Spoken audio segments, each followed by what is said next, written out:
Welcome to my channel. It was 4 months. Carol. Disappearance in August 2012. Carol's body was found in a zipped-up hold in the boot of a car in New Malden in South London. Carol, like many people, she was lonely.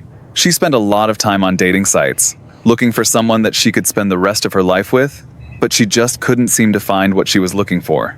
Today's case is one of those stories that becomes more shocking the deeper you dig into it. At first glance, it appears to be a straightforward missing person investigation, involving a successful businesswoman who suddenly vanished from her luxury apartment in central London. But as detectives gradually began uncovering what had really happened, they discovered a tale involving fraud, deception, gambling addiction, greed, and ultimately murder.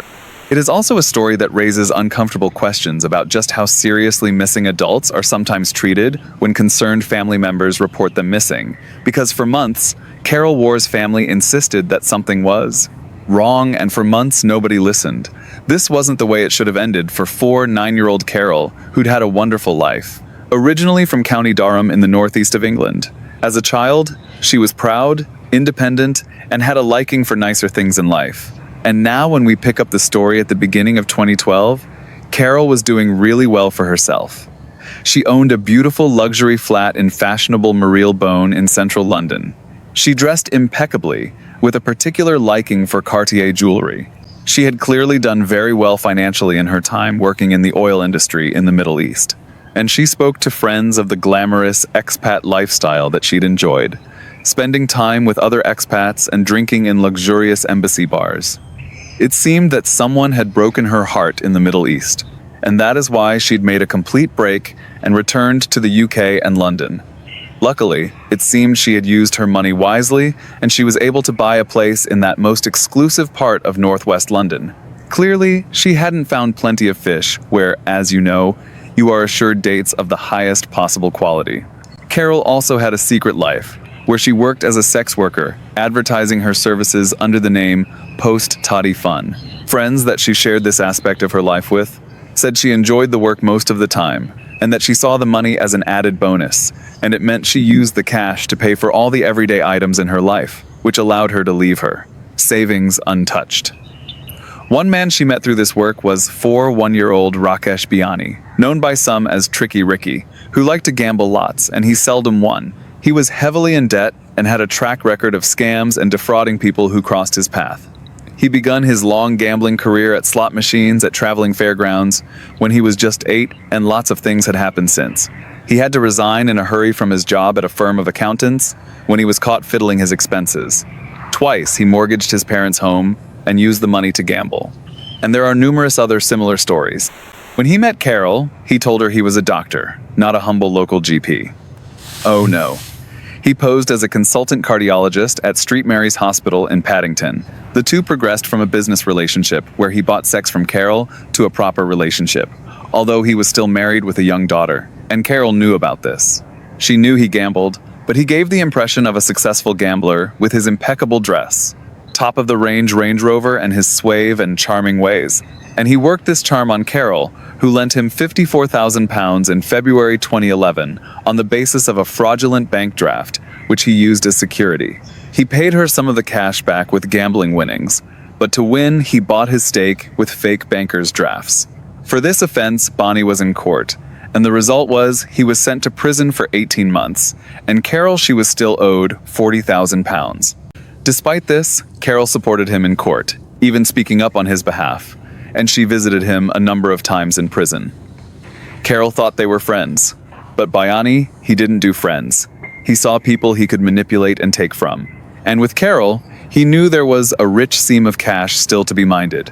And on his release from prison, it seemed to click with Carol that Biani was actually interested in her money rather than spending time with her. And so she demanded that he return the $40,000 plus that he owed her. Easier said than done, of course. So, using the only leverage she felt she had, Carol threatened to tell his wife and family all about him and what he had done.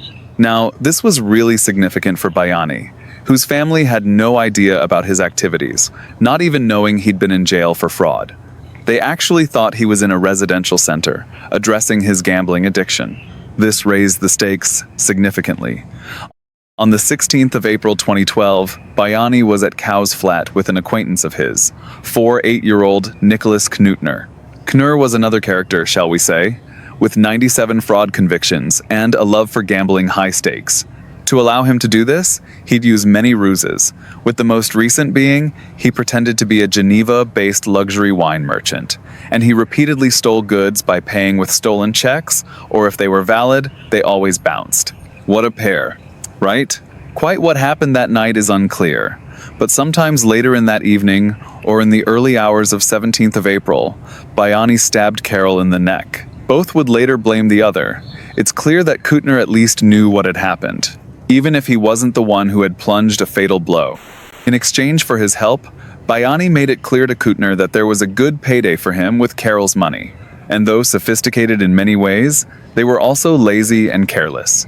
For example, Bayani gave a big issue seller £60 to buy the biggest holder possible, and this was used to conceal Carol's body. The two men then placed their body in the bag, which was carried to a car, which was at first stored in a central London car park just behind John Lewis on Oxford Street.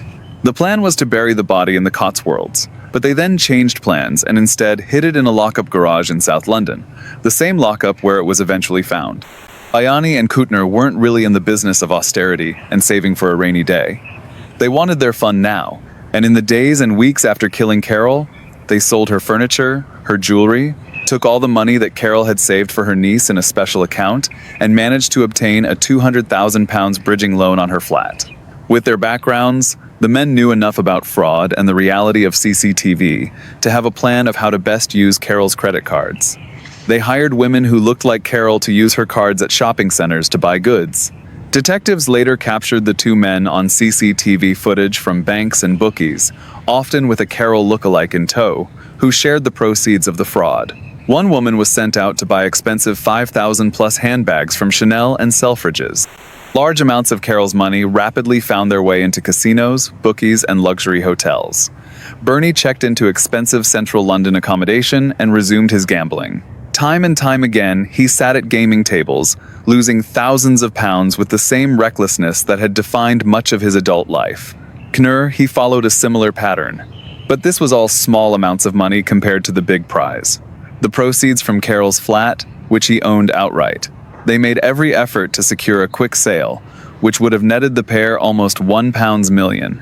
Couldn't have played a key role here, where he posed as Carol's brother for the sale. But in the end, this proved their downfall.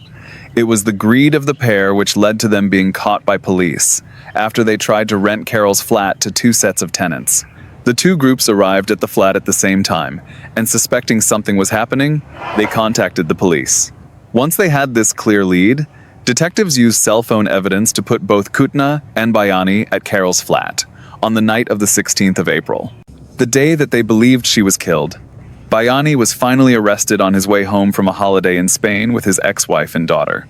He admitted being in Carol's flat on the evening of 16th of April, but said he had left at 10:30 p.m., and he hadn't killed her. Bayani told detectives how Carol was involved with two men on a complex fraud, how she was in on the act and had agreed to be cheated as part of an insurance scam. He told her how they had planned for Carol to go away for a while so they could steal money, using her identity before she claimed the money back from her bank's insurance when she came back home in a few months. He fully admitted he was a fraudster, but said he'd never hurt anyone, and that wasn't his thing. For him, it was just about the money, which he could then use to gamble. But then, Carol's body was found zipped up in a hold in the boot of Bayani's Gulf in new modern South London. At least now, her family and friends knew for sure that she had been killed, and were able to ensure she had a proper funeral. But tragically, just 5 days after Carol's funeral, her mom collapsed and died, brokenhearted, unable to understand how and why the tragic events had unfolded as they had.